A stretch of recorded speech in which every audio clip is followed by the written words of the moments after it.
Искаме една музичка да се движи.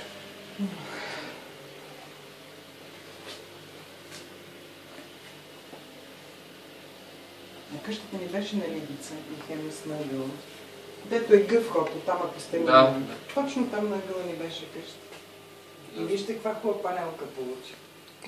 То панел е хубав, аз... Страхотен е. То панел е... Двете ми деца предпочитат да живеят вкъщи, да знам защо.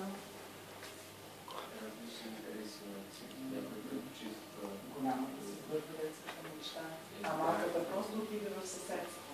Тя се служени съвсем наскоро, Валенцина, в съседното селце. Аз мога да поддържам, повярвам. Държавна служителство.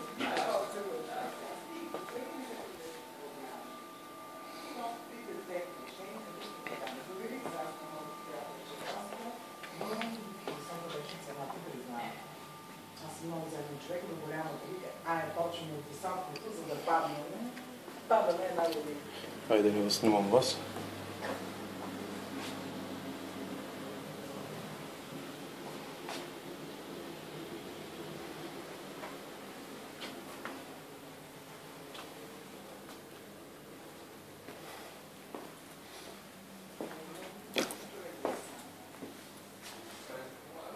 Много, вие сте млади, това е най-голямата болест. Малък период. Аз няма година, като те идват, да са на дискусията. Все пак, да, но... И трите деца работят в София. И пътуват. Елин София, всеки Божи ден. Казах ми работи в нет едно. Голямата ми дъщеря е пътища. Холдинг пътища. Васил Гошов, да си продаде хората. Той продаде всичко. Продаде, да. Тя там работи. Малката ми дъщеря работеше, сега е в Пазина.